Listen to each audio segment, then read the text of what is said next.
Indigenous Rights Radio, because knowledge is power.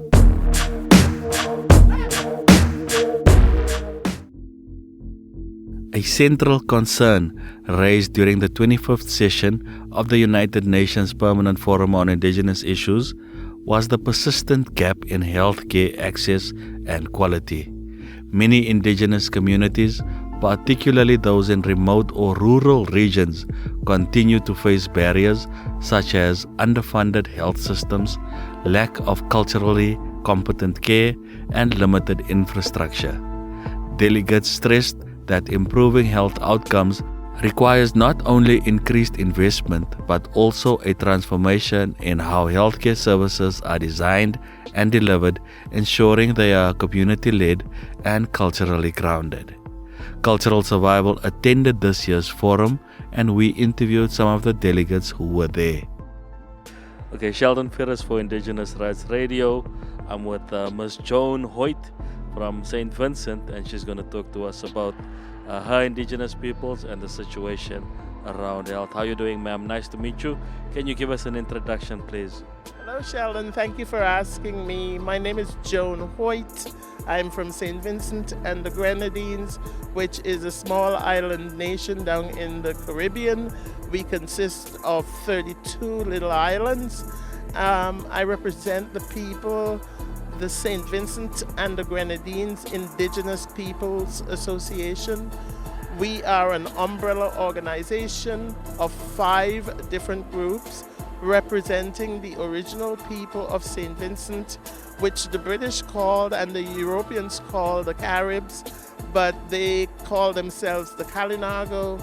We have a few Taino and Arawak Nation people with us, and the mixture of the Carib people and Africans who later came over or were brought over to work on the plantations call themselves the Garifuna. So we have a mixture of the Caribs, Arawak and Taino, and the Garifuna people. Most of our people are in St. Vincent, but many of our members and the Garifuna folks are in Central America. The history of St. Vincent and the Grenadines and its indigenous people is very fraught with the atrocities of the colonists from Europe. When they first discovered St. Vincent in 1493, Christopher Columbus is said to have discovered St. Vincent. Of course, my people was living there at the time. And after Columbus came the French and then the British. The British and the French fought over St. Vincent, and then they fought against our people.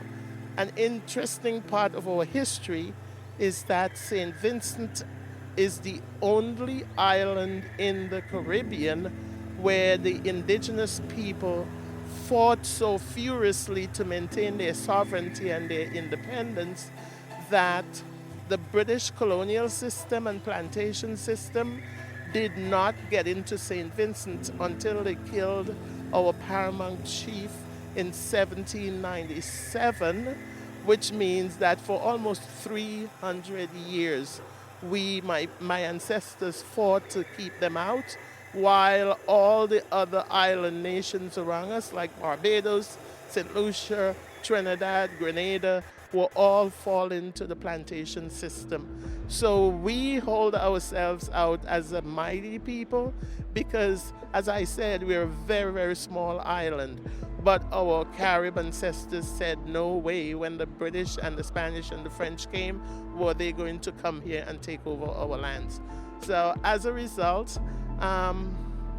they dispersed, and when the British eventually won the war that I said they killed our Carib chief, his name was Joseph Chatoy, on March the 14th in 1796, they exiled about 5,000 of his fighters and warriors, including their family with children, to a small place in the Grenadines called Baliso, And after about half of those 5,000 people suffer there. Look, the British reason for doing that was purely genocidal. They didn't want our people on the land. They were concerned that no matter what they did, they would continue to fight because they valued independence and sovereignty that much. And when about half of them died on this barren island that the British sent them to, a barren island in the Grenadines called Baliso, the British King George III, decided to put the remainder, the survivors, on ships and send them off to Central America, to the former British Honduras, on a small island called Rotan. So from there, the little over 2,000 survivors have survived, and they have dispersed and multiplied. So now we have them living in 5 Central American countries, and plus there's a large group of them living in America.